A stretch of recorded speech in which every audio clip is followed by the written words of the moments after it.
अरे बहनों और भाइयों, मेरा नमस्कार स्वीकारो। देखिए, आज हम आपके लिए बता रहे हैं होरा चक्र। होरा चक्र का मतलब होता है धन और संपत्ति, वैभव, राज और मान और सम्मान। ये आपको जीवन में कितने मिलेंगे और किस प्रकार मिलेंगे, या मिलेंगे या नहीं मिलेंगे, मध्यम मिलेंगे या सर्वोच्च मिलेंगे या दुख मिलेगा। तो ये इस होरा चक्र में होता है। एक राशि जो है 30 अंश की होती है और एक होरा जो होता है 15 अंश का होता है। 15 अंश का जो होरा होता है वो उसका स्वामी सूर्य होता है, और दूसरे जो 15 अंश का जो होता है 16 से 30 तक, उसका स्वामी जो है चंद्रमा होता है। तो इस तरह से इसकी लगन निकलती है। तो होरा चक्र में मान लीजिए व्यक्ति के आचरण, सुख संपदा पर विचार किया जाता है। सूर्य राशि और चंद्र राशि कारक को महत्व दिया गया है। इन दो राशियों में ही सूर्य, चंद्र आदि सभी ग्रह देखे जाते हैं। कुंडली में जिन तत्वों का ज्ञान हो जाता है वो निम्नलिखित हैं। जैसे मान के चलिए सूर्य की होरा हो, यानी लगन में सिंह राशि हो, जैसे पहली में लगन जैसे सिंह राशि की हो, उसमें चंद्र, उसमें सूर्य सहित यानी पाप ग्रह बैठे हों, जैसे सूर्य के साथ में शनि, राहु, केतु और मंगल ये बैठे हों, तो व्यक्ति को धन संपदा और सुख बहुत कम मिलेगा। और मान के चलिए चंद्र की होरा हो, यानी 16 से और 30 तक, यानी करक लगन हो, और उसमें चंद्र सहित सभी शुभ ग्रह बैठे हों। तो जैसे मान के चलिए कि गुरु, शुक्र, बुध और चंद्रमा बैठे हों उसके साथ में, तो वो मनुष्य को सुख और संपदा पूर्ण रूप से मिलेंगे, और वो सुशील होगा, सुंदर होगा, विनम्र होगा और सौभाग्यशाली होगा, और धन संपदा लगातार उसको प्राप्त होती चली जाएगी। ये उसके आंकड़े हैं। सूर्य यदि शुभ ग्रह सहित अपनी होरा में बैठा हो, यानी सूर्य जैसे मान के चलिए शुभ ग्रहों के साथ बैठा हो, तो व्यक्ति सुयोग, उच्च और पदासीन, धनवान और सुखी और संपत्तिवान होता है।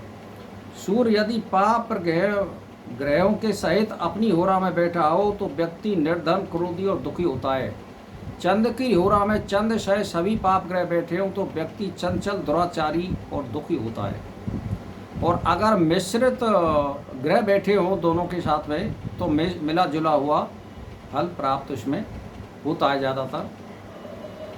तो होरा कुंडली और जन्म लग्नेश का तारतम्य देख करके हमें फलादेश करना चाहिए। जैसे मान के चलिए होरा लगन में हमने ये दोनों लगन देख ली, चंद्र लगन और सूर्य लगन, तो इसमें क्या फलादेश आ रहा है। फिर हमें जन्म लगन जो होती है उसका फलादेश देखना चाहिए कि जैसे लग्नेश 6, 8, 12 में तो नहीं है, या मतलब वो इनमें नीच का होकर के तो नहीं बैठा है, या वो क्रूर ग्रह के साथ तो नहीं बैठा है।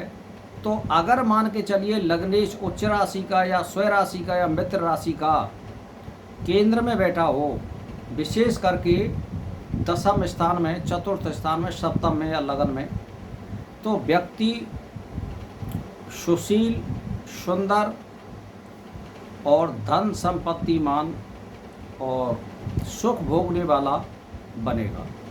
तो ये धन संपत्ति के बारे में मोटा मोटा ब्यौरा है, इसमें ज़्यादा कोई बात नहीं है। अब इसमें धन संग्रह की जो बात आती है उसमें ये देखा जाएगा इसके साथ में कि जन्म लगन का धनेश